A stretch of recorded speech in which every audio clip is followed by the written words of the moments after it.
अस्सलाम वालेकुम स्टूडेंट्स, कैसे आप लोग? खैरियत है, उम्मीद है ठीक ठाक होंगे स्टूडेंट्स। वेलकम करता हूं मैं आपको अपने यूट्यूब चैनल कॉन्सेप्चुअल केमिस्ट्री के ऊपर। स्टूडेंट्स, आज हमारे पास टॉपिक है वो न्यूक्लिक एसिड्स के हवाले से। न्यूक्लिक एसिड्स के ऊपर काफ़ी डिटेल से इंफॉर्मेशन, एक बहुत बड़ा लेक्चर इसके ऊपर बनाया जा सकता है, लेकिन कोशिश की है कि एक स्मॉलेस्ट टाइम के अंदर आपको ये सारी चीज़ें एक्सप्लेन कर सकूँ। तो बेहतरीन इन्फॉर्मेशन आपको इंशाल्लाह इस टॉपिक के हवाले से मिलेगी। वीडियो को एंड तक देखें। वीडियो के एंड तक आपको इंशाल्लाह जितने भी आपके कम्पिटिटिव एग्जामिनेशन के अंदर MCQs आते हैं स्टूडेंट्स, इंशाल्लाह आप कोई भी MCQs आप स्किप नहीं कर पाएंगे। इंशाल्लाह सारी चीज़ें आपको आएंगी स्टूडेंट्स।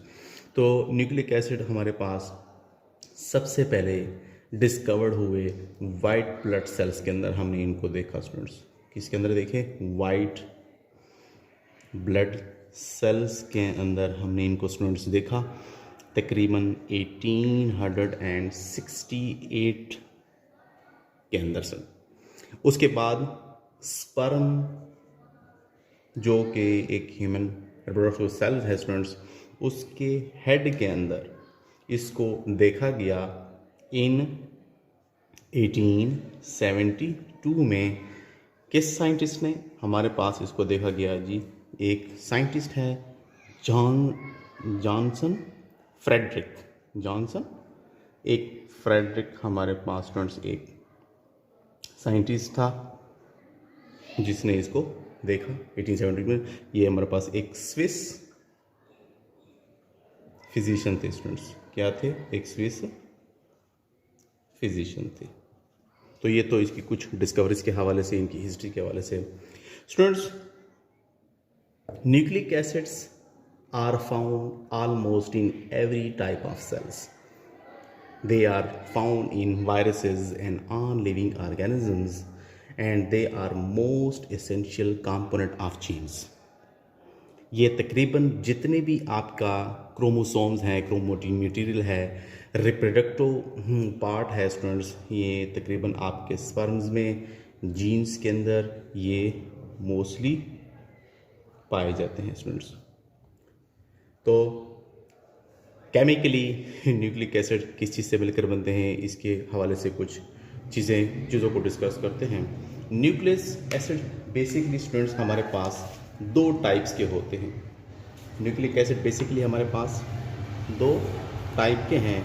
एक तो हम DNA कहते हैं स्टूडेंट्स, और एक को हम RNA कहते हैं। आप लोगों ने इसके ऊपर सुना होगा, deoxyribonucleic acid and ribonucleic acid, इसको हम कह रहे होते हैं स्टूडेंट्स। और ये बेसिकली आपके रिप्रोडक्शन में, ट्रांसमिशन में, प्रोटीन की सिंथेसिस में बहुत ही इंतहाई एसेंशियल एंड इम्पॉर्टेंट किस्म के फंक्शंस ये आपकी बॉडीज़ में करते हैं स्टूडेंट्स।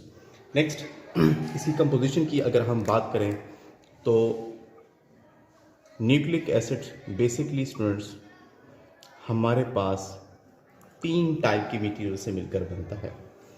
असल में ये जो DNA एंड RNA है, ये बेसिकली क्या है? ये स्टूडेंट्स असल में एक पॉलीमर्स हैं। क्या है? पॉलीमर्स हैं। और ये पॉलीमर जिन से मिलकर बने हैं, जिसको हम मोनोमर्स कहते हैं। मोनोमर्स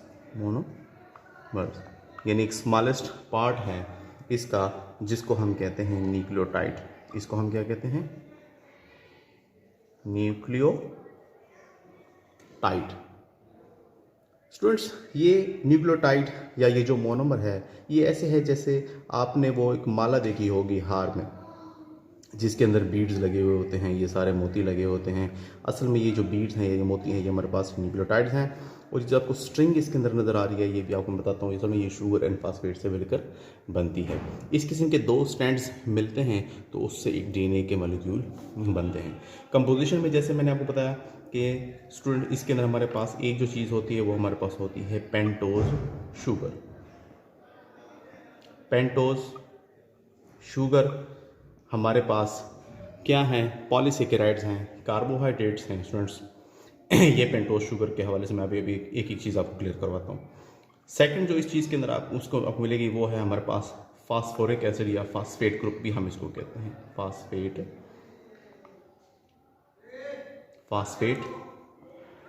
ग्रुप, या इसको हम फास्फोरिक एसिड कहते हैं, जिसको हम ऐसे भी लिख सकते हैं H3PO4। इंडिविजुअली अब एक एक को हम एक्सप्लेन करेंगे।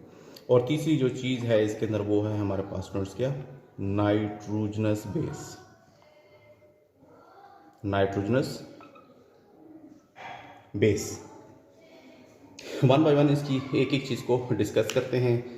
जब भी ये सारी चीज़ें मिलेंगी, pentose, sugar, phosphate group and nitrogenous base मिलेंगे, तो इससे बनेगा स्टूडेंट्स क्या, न्यूक्लियोटाइड। यहाँ पर एक और चीज़ भी नोट करते चलें कि जब भी आपके पास न्यूक्लियोटाइड के अंदर, अगर न्यूक्लियोटाइड के अंदर आपके पास एक पेंटोज शुगर हो और दूसरा आपके पास नाइट्रोजन बेस हो, तो अगर ये दो चीज़ें मिलें और इनसे जो आपके पास चीज़ एराइज होती है उसको हम क्या कहते हैं, न्यूक्लियोसाइड।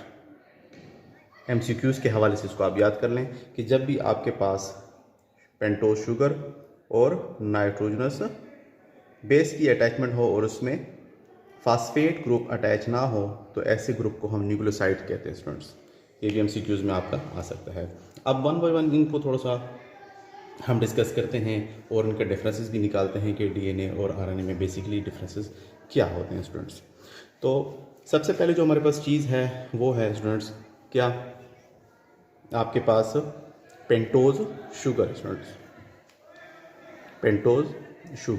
पेंटोज शुगर की अगर हम बात करें, एक कार्बोहाइड्रेट होता है हमारे पास, और ये जो स्टूडेंट्स हमारे पास इसकी अगर आप स्ट्रक्चर को देखें तो थोड़ा सा इसमें फ़र्क होता है।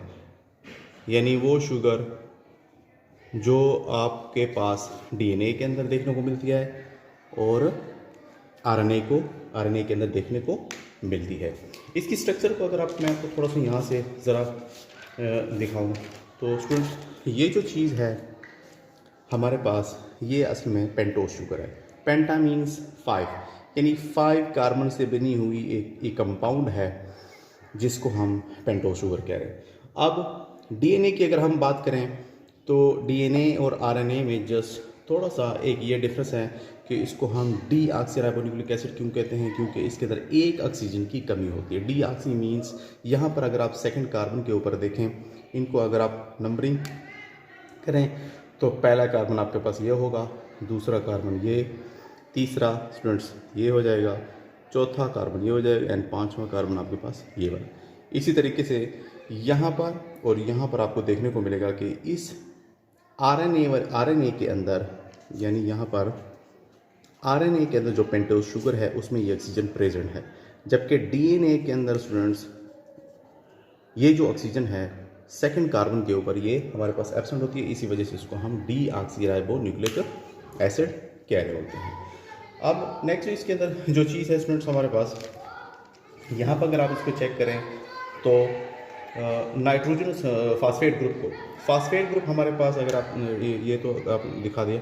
नेक्स्ट हमारे पास जो फास्फेट ग्रुप होता है स्टूडेंट्स, फास्फेट या फास्फोरिक एसिड जिसको हम कहते हैं, फास्फोरिक एसिड, जिसको आप H3PO4 लिख लें। इसकी स्ट्रक्चर अगर आप बना लें तो ये कुछ इस किस्म की इसकी स्ट्रक्चर है स्टूडेंट्स। ये 3 ऑक्सीजन ऐसे जुड़े हुए होते हैं, 4 ऑक्सीजन ये हो जाएंगे। यहाँ पर अगर आप देखें तो यहाँ पर ये एक प्रोटॉन रिलीज़ भी कर रहा होता है और ये गेन भी कर रहे हैं। अब न्यूक्लिक एसिड इसको हम क्यों कहते हैं स्टूडेंट्स, यहाँ पर एक पॉइंट है, क्यों कहते हैं इसको न्यूक्लिक एसिड, यहाँ पर हाइड्रोजन अटैच होता है इसी वजह से, क्योंकि ये इसके अंदर ये एक एसिड पार्ट है जो कि आसानी से प्रोटॉन को डोनेट कर सकता है। तो हर वो चीज़ जो कि प्रोटॉन या हाइड्रोजन आयन दे सकती है उसको हम क्या कहते हैं स्टूडेंट्स, एसिड कह रहे होते हैं। तो न्यूक्लिक एसिड के अंदर ये फास्फोरिक एसिड की वजह से इसको हम एसिड कह रहे होते हैं, न्यूक्लिक एसिड कह रहे होते हैं स्टूडेंट्स। नेक्स्ट जो चीज़ है वो हमारे पास नाइट्रोजनस बेस की बात हो रही है, नाइट्रोजनस बेस। अब इसको हम बेस क्यों कहते हैं, बहुत ही कॉमन क्वेश्चन है। बेस इस वजह से कहते हैं कि मोस्टली अगर आप इसके देखें इसके अंदर अमीनो ग्रुप होता है स्टूडेंट्स। कौन सा ग्रुप होता है, NH2 का ग्रुप। कहीं भी आप जब नाइट्रोजनस बेस की स्ट्रक्चर ड्रा करेंगे तो उसमें आपको अमीनो ग्रुप देखने को मिलेगा। अब अमीनो ग्रुप के अंदर ये एक बेस्ट खासियत है कि ये प्रोटॉन को एक्सेप्ट कर सकता है, और हर वो चीज़ जो प्रोटॉन को एक्सेप्ट करे आपने केमिस्ट्री के अंदर ये 3 बेसिक थ्योरीज पढ़ी होंगी एसिड एंड बेस के हवाले से। तो हर वो सब्सटेंस जो कि प्रोटॉन को एक्सेप्ट करने की सलाहियत रखते हैं वो हमारे पास क्या कहलाते हैं, बेस कहलाते हैं। I think Lowry and Bronsted ने हमें ये कॉन्सेप्ट दिया हुआ। तो that's why they are called base because they can accept hydrogen ion और प्रोटॉन। नाइट्रोजन बेस की स्टूडेंट्स अगर हम थोड़ी सी बात करें तो नाइट्रोजन बेस हमारे पास 2 टाइप के होते हैं। एक को हम कहते हैं प्यूरीन और एक को स्टूडेंट्स हम कहते हैं पायरिमिडीन।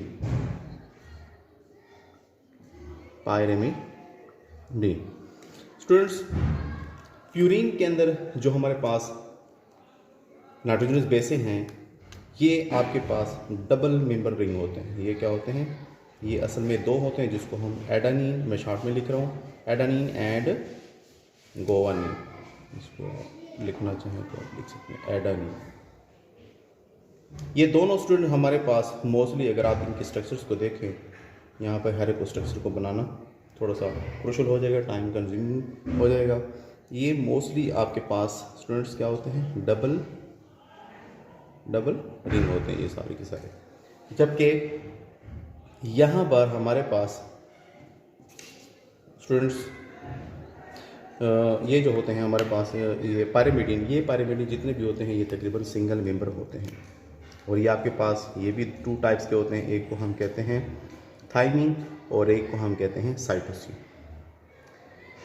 ये purine double member ring and pyrimidine single member ring होते हैं स्टूडेंट्स। ये मोस्टली सिंगल मेंबर रिंग होते हैं, इस टाइप के ये बने होते हैं। जब भी आप डीएनए की स्ट्रक्चर को देखें तो मोस्टली उसके अंदर ये न्यूक्लियोटाइड कैसे अरेंज हुए होते हैं, थोड़ा सा आपको मैं यहाँ पर इसकी झलक दिखाता हूँ स्टूडेंट्स।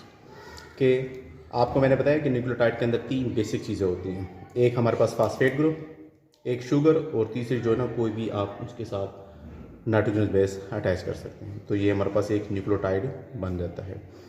अब ये phosphate group and sugar group अगर आप देखें तो ये एक लड़ी सी, एक तार सी, एक लेयर सी बिल्कुल थ्रेड लाइक स्ट्रक्चर बनाती है।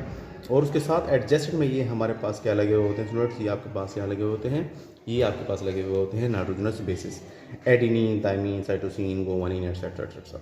हमेशा देखा गया है कि एडेनिन के साथ हमेशा उसके सामने थाइमीन लगा हुआ होता है, एडेनिन के सामने थाइमीन, और ये इसके अंदर 2 हाइड्रोजन बॉन्ड इस तरह होते हैं। इसी तरह साइटोसिन के सामने जो हो चीज़ होती है वो हमारे पास जो नाइट्रोजन बेस होती है वो है गोवानीन और 3 हाइड्रोजन बॉन्ड इस होते हैं। और इनकी जो तरतीब है ये डिफरेंट वेरिएबल होती है, एडेनिन, थाइमीन, साइटोसिन, गोवानीन ये वेरिएबल होते हैं और ये स्पेसिफिक होते हैं हर इंडिविजुअल्स के लिए स्टूडेंट्स। तो ये तो था सारा का सारा डीएनए की स्ट्रक्चर। अगर हम बात करें तो जब ये इस किस्म की ये लाइनें बनती हैं, इस किस्म की ये लड़ी बनती है, तो 2 लड़ियाँ आपस में इस तरह मिलके एक स्पाइरल कार्ल शेप का एक डीएनए का स्ट्रक्चर बनता है स्टूडेंट्स। अब इसकी अगर थोड़े से फंक्शंस के हवाले से अगर हम थोड़े से बात कर लें स्टूडेंट्स न्यूक्लिक एसिड के, तो फंक्शंस में बेसिक जो न्यूक्लिक एसिड का जो फंक्शन है वो रिप्रोडक्शन में है कि DNA helps in reproduction students. ये आपके जेनेटिक इन्फॉर्मेशन को 1 जनरेशन से नेक्स्ट जनरेशन तक लेके जा सकते हैं, ये इन्फॉर्मेशन को स्टोर रख सकते हैं, ट्रांसमिट करते हैं। और सेकंड जो इसका ऑप्शन है वो हेल्प्स इन प्रोटीन सिंथेसिस है। आप इंशाल्लाह डिटेल से पढ़ेंगे कि डीएनए ही कोडेशन यानी कोड की सूरत में इंफॉर्मेशन देता है आरएनए को, और स्पेसिफिक किस्म की प्रोटीन्स वगैरह आपकी बॉडी के अंदर प्रिपेयर होती हैं।